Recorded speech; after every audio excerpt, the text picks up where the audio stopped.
Good morning dear students. तो cell chapter start था, उसमें हमने कल बहुत सारी चीज़ें बता दी थी। आज हमारा टॉपिक है prokaryotic cell and its organisation, जो कि पहले से आपने प्रोकैरियोटिक सेल के बारे में काफ़ी कुछ पढ़ रखा है। प्रोकैरियोटिक सेल जो है तब प्रोकैरियोटिक या प्रोकैरियोट ग्रीक लैंग्वेज से लिया गया है। ग्रीक लैंग्वेज में प्रो का मतलब होता है primitive, pro means primitive and karyon means nucleus. Karyon means nucleus, primitive means ancient, less developed. कई नाम हो सकते हैं।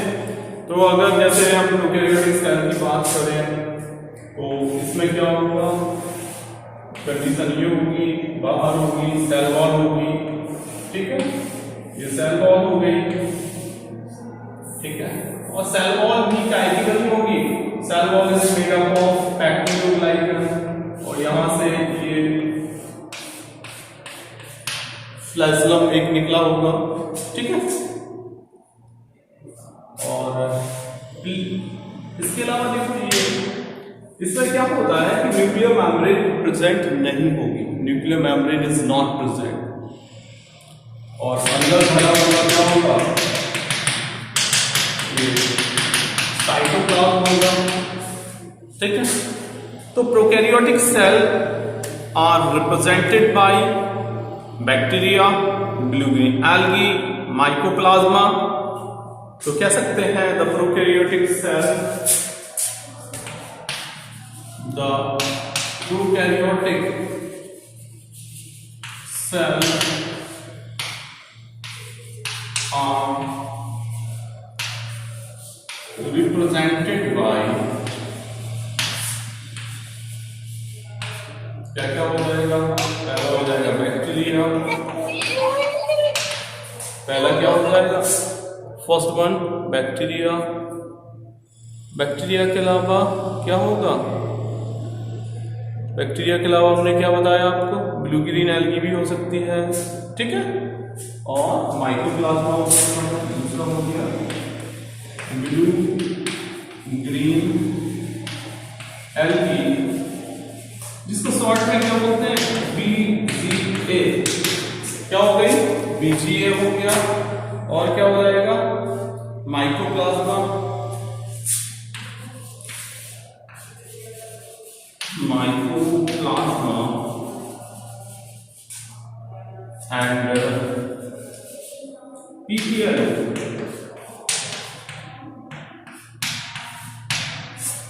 PPL का हमें आप पूरा नाम लिख दे रहे हैं, pleuropneumonia like organism, pleuropneumonia like organism.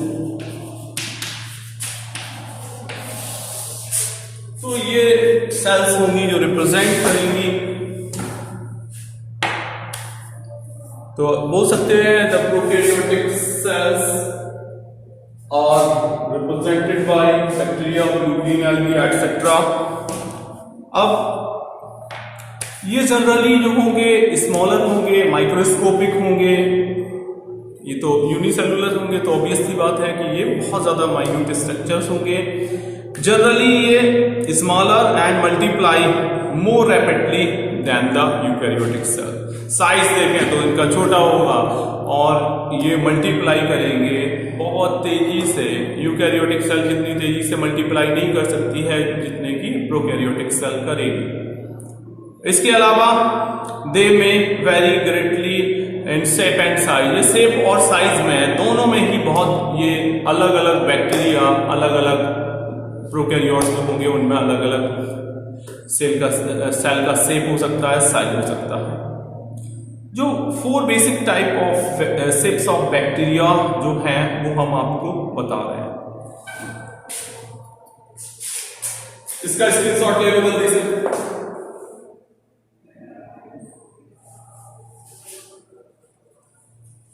ले लिया स्क्रीनशॉट।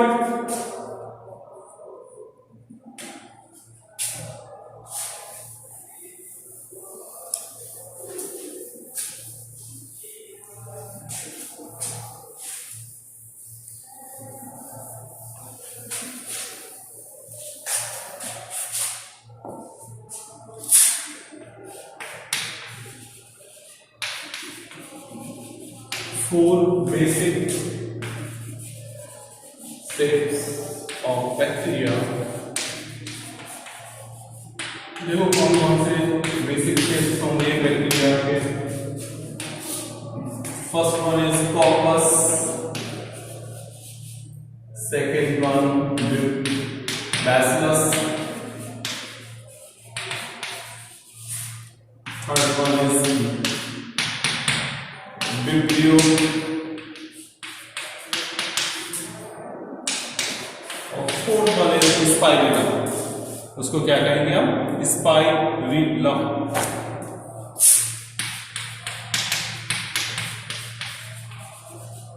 ये जो 4 बेसिक इनके शेप्स हैं वो 1 बाई 1 आप समझो। ये लिखा हमने कॉकस, ठीक है। कॉकस और कोकाई, यहां कॉकस और कोकाई में डिफरेंस क्या है? कॉकस जो है वो कैसा है? वो सिंगुलर है, कोकाई प्लूरल है। बैसिलस और बैसिलाई, बैसिलाई कैसा है? ये सिंगुलर है, ये प्लूरल है, ध्यान रखना। अब सबसे पहले आप समझने की कोशिश करो कॉकस का मतलब क्या होगा। कॉकस का मतलब है राउंड और स्फेरिकल। अगर कोई प्रोकैरियोट या बैक्टीरिया ऐसा दिखाई दे, ये स्फेरिकल है ना, तो वो हम बोलेंगे, क्या बोलेंगे? कॉकस बोलेंगे। या अगर ऐसा है,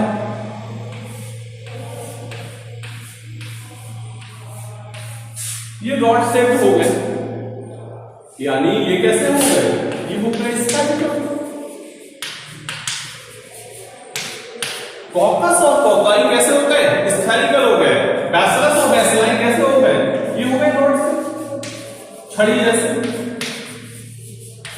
ठीक। अब विब्रियो की बात करें। विब्रियो मीन्स होता है कॉमा, कॉमा से। ऐसे क्यों होता है? अगर कोई जो है वो इस तरीके का, ठीक है, तो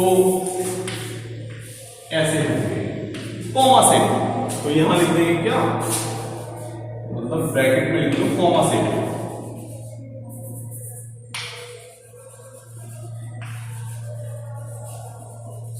ठीक है, ये हो गया। लास्ट देखो स्पाइरुलम। स्पाइरुलम जो होंगे वो स्पाइरल होंगे,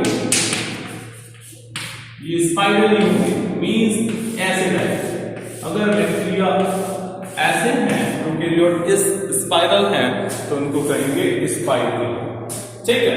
तो ये 4 टाइप के बैक्टीरिया हमने बताए, प्रोकैरियोट्स बताए on the basis of their shape. यहां एक चीज और क्लियर कर दो, जैसे कॉकस कौन कौन से हो सकते हैं? एक होंगे माइक्रोकॉकस या मोनोकॉकस भी कह लोगे। एक होते हैं डिप्लोकॉकस,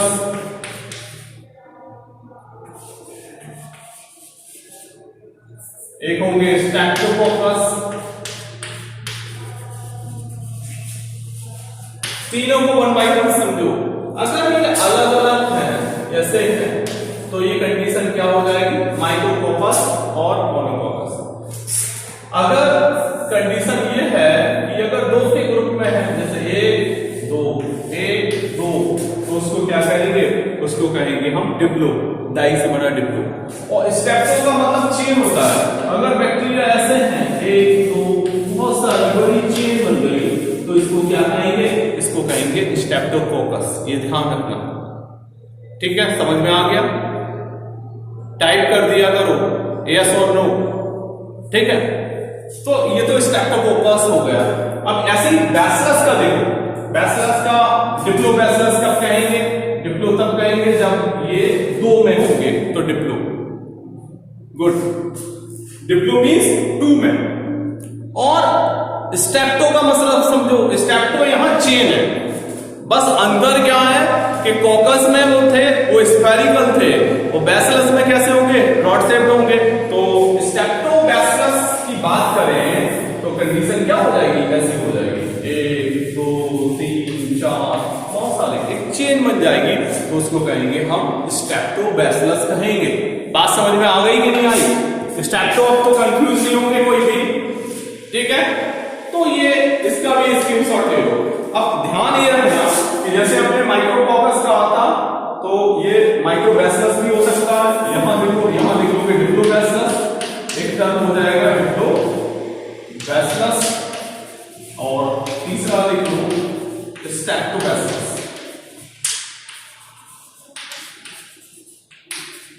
ठीक है, ध्यान रखो। तो वैसे स्ट्रेप्टोबैसिलस की जगह बैसिलाई लिखो, ज्यादा अच्छा रहेगा। क्यों?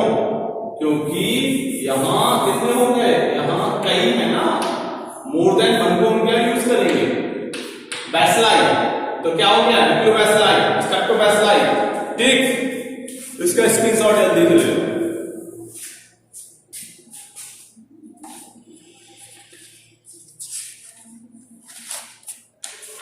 ठीक है, हो गया स्क्रीनशॉट, ले लिया सबने?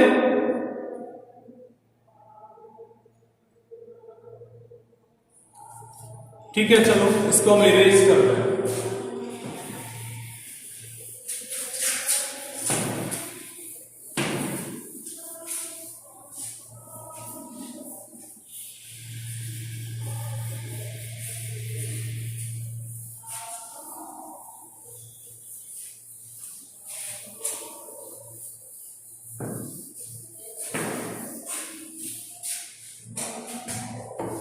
अगर ऑर्गेनाइजेशन प्रोकैरियोटिक सेल की बात की जाए तो ये फंडामेंटली जो होगा वो सिमिलर होगा, सभी सेल का जो होता है वो सिमिलर होता है।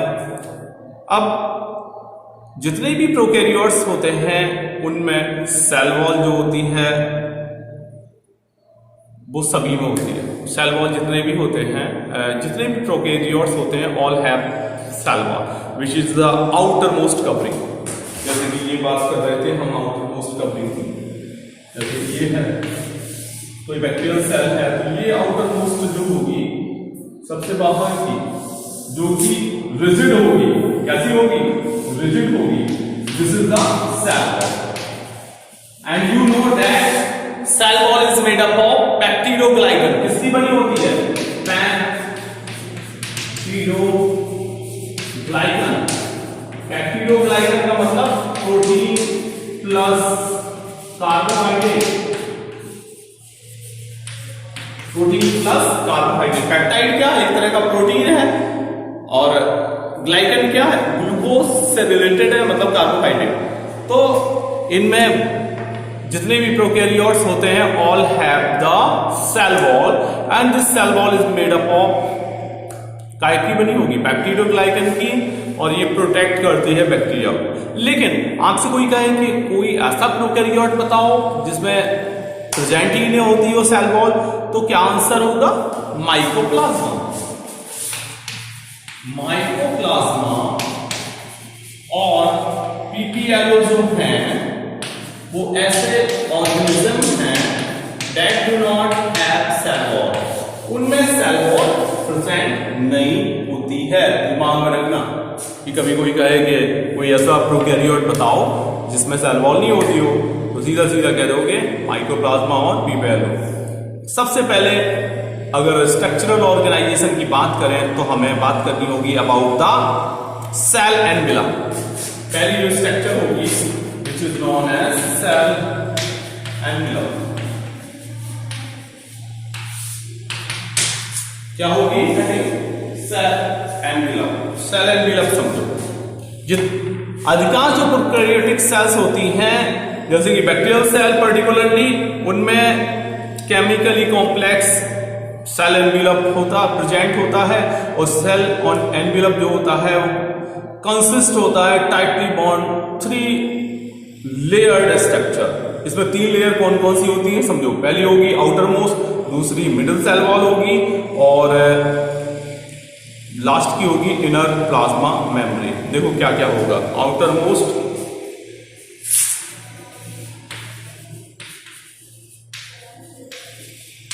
क्या बता रहे हैं आपको? आउटर मोस्ट जो कवरिंग होगी वो होगी ग्लाइकोकैलिक्स। ग्लाइकोकैलिक्स नोट करो। ग्लाइकोकैलेक्स। दूसरी जो होगी उसको बोलेंगे मिडिल लेयर,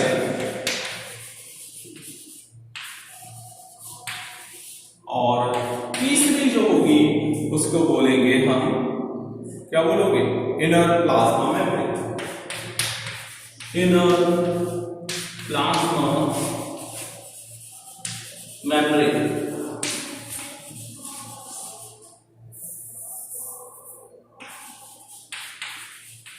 देखो एक बार फिर से देखो, आउटर मोस्ट जो हो गई ग्लाइकोकैलेक्स बोली जाएगी, मिडिल की जो होगी वो एक्चुअली सेल वॉल है, तो सबसे अंदर की को हम क्या कहेंगे, which one is plasma membrane. ध्यान रखना ये तीन जो होती हैं, तीन लेयर इसमें, ये तीन कवरिंग होती हैं सेल एनवेलप में। कौन कौन सी आ गई, पहली आ गई कौन सी, आउटर मोस्ट ग्लाइकोकैलेक्स हो गई, दूसरी मिडिल सेल वॉल हो गई, और तीसरी जो होगी इनर जो होगी उसको हम क्या कहेंगे, प्लाज्मा मेम्ब्रेन बोलेंगे।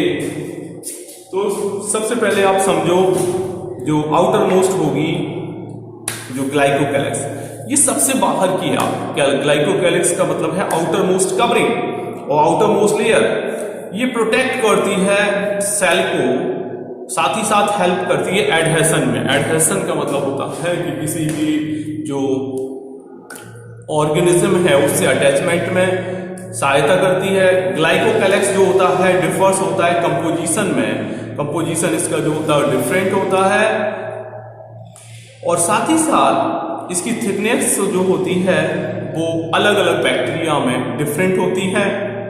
यूजुअली जो ग्लाइकोकैलेक्स होता है वो बना होता है पॉलीसैकेराइड्स का। किसका बना होता है, polysaccharide. Poly means many, saccharide का मतलब होता है जो मोनोमर, जैसे ग्लूकोज क्या है, मोनोसैकेराइड है। मोनोसैकेराइड के बहुत सारे मॉलिक्यूल्स आपस में जुड़ करके पॉलीसैकेराइड मॉलिक्यूल को बनाते हैं, तो ये पॉलीसैकेराइड होता है। कुछ समटाइम्स इट में ऑल्सो कंटेन प्रोटीन्स आल्सो, कभी कभी इसमें प्रोटीन भी प्रेजेंट होता है पॉलीसैकेराइड के साथ साथ। इसके अलावा it could be a loose sheath, इसमें एक लूज शीथ होती है जिसको बोलते हैं स्लाइम लेयर। क्या बोलते हैं, स्लाइम लेयर। ठीक है, कुछ में ये स्लाइम लेयर होगी, while in others it may be thick and tough known as capsule। तो देखो जो ग्लाइकोकैलेक्स है ये वाली बात है, तो किसी में तो ये जो होगा वो कैसा होगा, काफी थिन होगा, उसको स्लाइम लेयर कहेंगे। क्या कहेंगे, स्लाइम लेयर। और कुछ में क्या होगा, टफ होगा। टफ का मतलब होगा क्या, कैप्सूल होगा। ठीक है, दो चीजें याद रखनी है, स्लाइम एंड कैप्सूल, दो हो गई बातें। ठीक, इसके बाद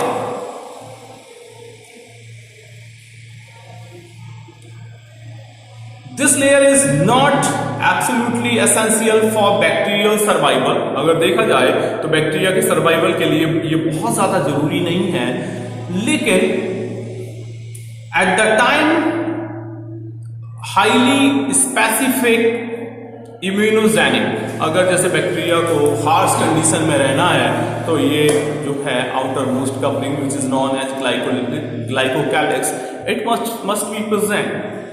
दूसरी जो है उसको हमने कहा है मिडल सेल वॉल। तो मिडल सेल वॉल जो होगी वो डिटरमाइन करती है शेप ऑफ द सेल। ये क्या करेगी, निश्चित करती है कि बैक्टीरिया की शेप क्या होगी, और साथ ही साथ ये प्रोवाइड करती है स्ट्रॉन्ग स्ट्रक्चरल सपोर्ट। ये जो स्ट्रॉन्ग स्ट्रक्चरल सपोर्ट है जिससे कि बैक्टीरियम जो प्रोटेक्ट होगा फ्रॉम बस्टिंग और कॉलेप्सिंग। बैक्टीरिया जो है फटने से और कॉलेप्स करने से ये प्रोटेक्ट करती है सेल वॉल। ये सेल वॉल जो होती है वो रिजिड होती है। रिजिड क्यों होती है, due to it is made up of peptidoglycan, as I previously told you. मैंने पहले ही आपको बता दिया कि cell wall is made up of peptidoglycan. Peptidoglycan की होने की वजह से ये कैसी होती है, ये रिजिड होती है। ठीक है, और इसके अलावा ये म्यूरिन की या म्यूकोपेप्टाइड की भी बनी हो सकती है, लेकिन मेन जो है अधिकांश में काय की बनी होती है, it is made up of peptidoglycan. इसके अलावा ये कंपोज्ड होती है repeating framework of long stands. आपने सुना होगा ग्राम पॉजिटिव बैक्टीरिया और ग्राम नेगेटिव बैक्टीरिया सुने होंगे, तो वो इन्हीं की वजह से ग्राम पॉजिटिव और ग्राम नेगेटिव बैक्टीरिया होते हैं। ठीक है, तो ग्राम पॉजिटिव बैक्टीरिया किसको कहेंगे? एक थे क्रिश्चियन ग्राम। क्रिश्चियन ग्राम ने ये ग्राम स्टेनिंग टेक्निक को डेवलप किया था, जिसमें उन्होंने क्रिस्टल वायलेट से बैक्टीरिया को कलर्ड किया और उसके बाद उन्होंने अल्कोहल से उसको वॉश किया। जो क्रिस्टल वायलेट से कलर्ड हो गए और एथल अल्कोहल से धुलने के बाद भी, मतलब उनको वॉश करने के बाद भी अगर वो कलर्ड ही बने रहे तो पॉजिटिव का मतलब उन्होंने ग्राम स्टेन को एक्सेप्ट कर लिया, तो वो ग्राम पॉजिटिव बोले गए। और जिन्होंने एक्सेप्ट नहीं किया, यानी कि जो कलर्ड नहीं हुए, तो वो क्या हो गए? ग्राम नेगेटिव बैक्टीरिया हो गए। तो इससे रिलेटेड जो भी आज नहीं हो पाया है वो कल बताएंगे। Thank you so much.